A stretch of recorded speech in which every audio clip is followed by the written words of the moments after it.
Good morning. So happy to see you this Thursday. It is 9 a.m. Pacific Standard Time. So I am here with our hashtag Thursday Fave session right here in the Bakery Business School group. Let me double check that I am live here. Perfect. Okay. I can see myself in the group, so we are live and ready to go. Now, if we have never met before, I am Melissa with Build a Better Bakery, and our mission is to help bakers create an environment where business can be simple. That's what we do best. That's how we like to help you with your businesses, is just making sure that we can simplify things so there's more clarity, more joy as you're working on your business. Myself and two other military spouses work together as a team of coaches to consistently mentor bakers all over the globe to envision, start, and manage their businesses so they can experience a more fruitful and joyful experience inside of the baking industry. We are here so you do not have to do this baking business thing alone. We're here to help. So go ahead and throw up a hashtag replay if you're viewing this on the replay so that I know you've seen the content. Today's topic is all about reducing your clutter. Are you a baking business clutter bug? Is that something that you deal with on a regular basis? I think we have to also realize that baking business just often comes with a lot of stuff, right? There's cookie cutters and tools and extra packaging and sprinkles and spatulas, and you name it, there's ways to collect most of it, right? There's people selling us a lot of these things. There are seasonal products that you have to get and hold on to for the whole year. That's just kind of part of our industry. Hey, Kat. Hey, Jessica. Good to see you. If you're here live like these ladies are, go ahead and throw up your hashtag live so I know you're here. Okay, so on top of possibly needing some of these items in the future, right? So let's say we have a big pile of stuff. We might need them at some point during the year for baking. So that can make it hard to get organized because there's just lots of stuff everywhere that maybe you're not using right now, but you might need later. And we also might have emotional hurdles, just super common when it comes to minimizing our work areas or just areas in our home or our lives. So both of those things just make it pretty hard to get organized. So today we're going to take a look at disorganization by going over a short exercise to help you dip your toes into becoming that organized baker that you want to be. This is something that I'll talk about her in just a moment. We have an actual organization coach inside the Elite program. So this is something that she specializes in, and the exercise that I'm going to give you today is something that we both agree is really useful. Okay, now to stay in the know about these lives, if you want to be here for the live session or you want to get replay links, you can check the events here in the group. I usually post the week of what we're going to be talking about. It's always on Thursday at 9 a.m. So you can just expect that something's going to be happening. You can send me a friend request to Melissa Fryer on the Facebook platform. So when I actually physically make the event, you should get an invite from the system that I'm making it on, but it can only send to my friends because there's way too many people in the group to send to everyone in the group. So that's the way you can get it on Facebook. Or you can join our free email list. It's something you can subscribe and unsubscribe whenever you want to. And what I like to do is send out update emails that just have links to the resources that we covered in the few weeks past, videos, paperwork, anything that we talked about or that we did recently that's relevant. I send that over to you in kind of a resource update email. So that's something you can get onto. Okay, so organization might not be everyone's strong suit. Totally get that. I am looking at my workspace right now in my office. Like, it is not super organized. It's got organization going on. I'm not going to say that it's organized all the time because that would be a lie. And so I think it's something that everyone can practice and get more in tune with as we work with new spaces and our businesses and our everyday lives. And again, that's why we have that in-house coach, Claire, to help us with the Build a Better Bakery group of bakers in our group program. She's in there creating content, giving tips on organization, just basically helping you be a more organized person, work schedules, workflows, products, storage, all of those places where we kind of need some of that organization. And in fact, she's actually hosting a 3-day challenge in the elite group this week. So it is her month to host her short challenge. And she's helping bakers pick and tame one space of their work environment that is out of control. That's what she's doing this month with our bakers. And it's not too late to take part in that. If you want to join us in the program, I have those, that information will be up for a while, so you can come in and do that with her.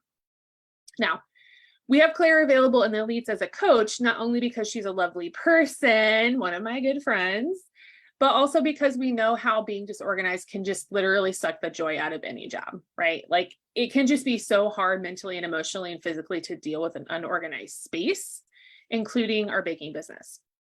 So as I mentioned at the beginning, Claire and I both agree that there's an interesting way, this small exercise I'm going to share with you today, to help Clutter Bug Bakers gently start organizing their workspaces if the process seems overwhelming or too emotional, or organization is just something that you don't have a lot of skill set in. This is a really interesting exercise that you could try. It's a baby step, if you will, right? It's a small thing that we can do. Okay, so I'm going to give you the steps. You can write these down. You can rewatch the video, whatever you need to do, but I want you to try to follow these as closely as you can, because I want to see if this actually works for you or not. We see really good results with the Elites, and I do this myself, but I want to see you specifically. How did it go for you? So number one, block out a 20-minute section of time today, if possible, if not today, tomorrow, to focus only on this exercise. So block it out like it's an appointment or something like that. 20 minutes, I'm going to focus on this one thing. Don't overschedule it. Don't do something else. Set your timer to remind, if you've got your phone timers on, set it to remind you for 20 minutes. Step two is to look around and choose one small location to focus on. And I'm saying small because I want this to be successful. I don't want you to get overwhelmed. That's not the point of the exercise. So literally like a kitchen drawer or a set of kitchen drawers, or maybe your baking shelving unit. You have shelves with some baking stuff on it. How about that area? Maybe your baking fridge, if you have a fridge that you use for your business. Something that is small and accessible, a cabinet or two, right? Something that you can deal with in 20 minutes. And it's not your whole house. It's not the whole kitchen. It's not your whole workroom. It's just one space. Because if you are not able to focus closely, you will not be successful. You'll be deterred. And that's not the point of this. We want to get it right. So choose a small area. Number three, you're going to grab 3 boxes, and we're going to either mark them, or you'll just know that one is for trash, one is save for later, and one is rehome. You have 3 different areas, boxes, baskets, whatever you have. And thank you, Amazon, for your box donation, right? I have a lot of those. So grabbing something like that would be totally fine. Number 4, you're going to get a physical timer on your phone or somewhere else, and I want you to actually time yourself. So literally only 20 minutes, turn it on, focus on that small area, and I want you to grab items to fill your boxes. That's it. Your goal is to get as much into the boxes as you can in that 20 minutes. Try not to do a lot of hemming and hawing over what you're doing. More so, just remember there's the 3 categories, and you're just moving things into the categories. The trash box is an item, the things that can go in the trash box would be items that are broken, worn, literally just trash, like plastic and zip ties and things that you don't need anymore. Something that you don't intend on fixing or selling can go in there, because if you're never going to fix it, oh, well, it's broken, right? That can go in the trash box. The save for later box is a special box. It's like a purgatory box, where you put items in that you think you might want to keep or sell. So you're not really ready to get rid of them or make that hard decision, but they are not in use right now. And you may have never used them, and it's been over 6 months since you purchased it, right? So it's new and it can be used and it's useful, but you haven't used it yourself and it's kind of just in the way. I want you to move that to the save for later box. Now, seasonal items can go in this box if you choose. You can have a separate box for seasonal items or put them in their special place to wherever they need to go, if just that one section you're working on, if that's not where they're supposed to go. And that brings us to rehome. So if you have seasonal items that need to go somewhere else, put them in the rehome box. And this is things that you want to keep and you know that you'll use and you are currently using or you have used in the last 6 months, but they live somewhere else. They're in that spot, they shouldn't be there. They go in the rehome box. Okay. The whole trick to this exercise, the whole like shebang, is that save for later box. You'll fill it up, and this is how you can get the cluttery stuff out of the way so you have a moment to breathe, right? Things weigh on us, physically, emotionally, mentally. Things weigh on us. So we need to remove them from our space if they're not being used at the moment. Even if they are valuable and you want to do something with them, we're not using them. So they need to be taken out of the space so you can breathe. And then we can make decisions later. So fill the box up. You're going to tape it closed. Don't leave it just open. Tape it closed. Mark the date that you closed it, and maybe a list of what's inside if you feel like you need to do that. Write that all down on the box. So what you're doing is you're making sure that you know what's in the box and how long it's been in there without having to physically open it, because that can also be overwhelming. So close it up, write that on there. You're going to put it somewhere like the garage or out of sight so you can focus on organizing your newfound space. We don't want to continue to think about what's going on in that box. We want it to move away.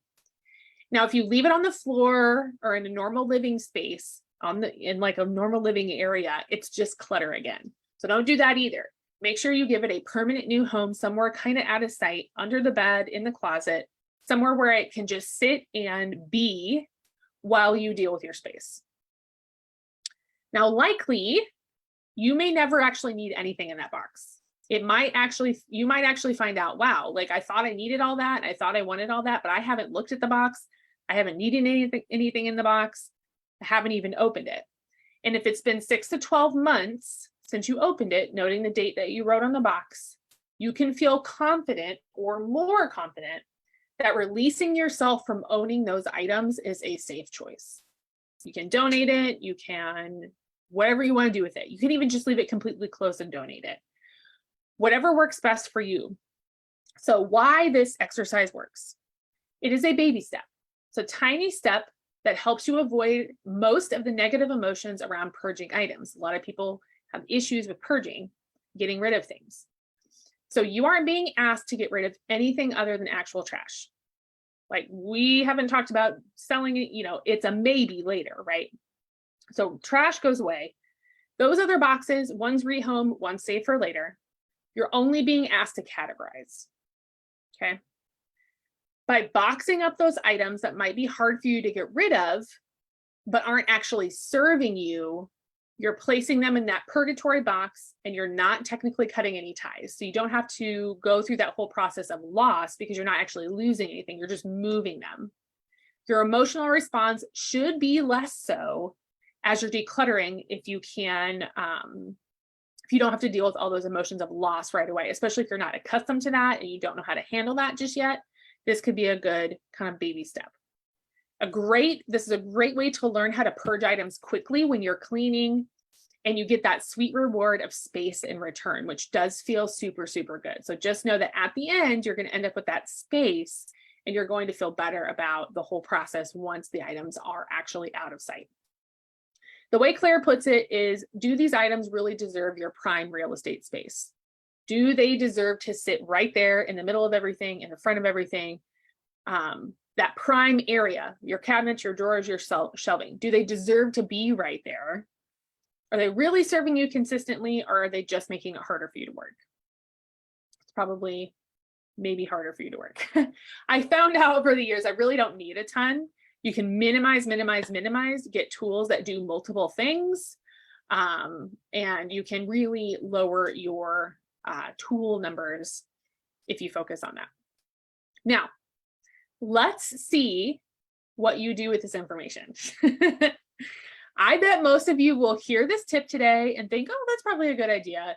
and not actually schedule the 20 minutes and give it a try. I'm pretty sure most people won't, because it's hard to sometimes grasp that ending of like, well, organization feels really stinking good, like really, really super good. It's hard to see it and grasp it at the beginning. So for those of you who are going to surprise me and actually do this either today or tomorrow, that I'm just asking for 20 minutes of your time, focusing on something to help you get organized, remember to snap a before and after photo and share in the group if you feel comfortable. There's not going to be any judgment because we have all had messes in our houses. Everyone's house has messes, like that's common. So if you are actually going to surprise me and do this, take those before and after pics so we can see the kind of progress that you made. Hi, Tiana. Okay, that's it for me today. Just a little exercise on trying to get organized, especially for people who have issues with emotional attachment, being able to focus on what you're doing. This little 3-box scenario would be perfect for you to give it a try for the next couple of days and let me know how it goes. You can even DM me if you don't want to post in the group and let me know that you did it and let me know how it felt.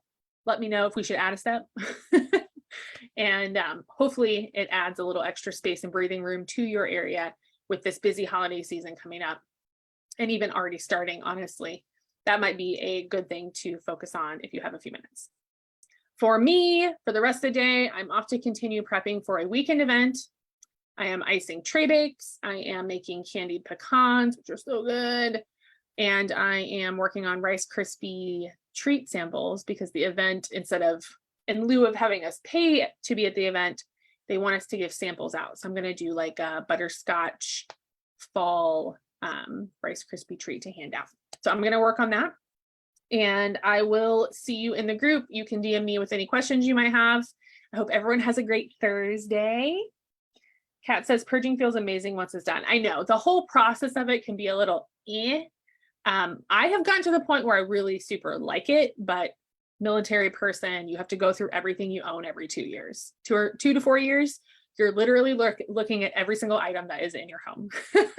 So after that amount of time, I'm just tired of dragging it all around.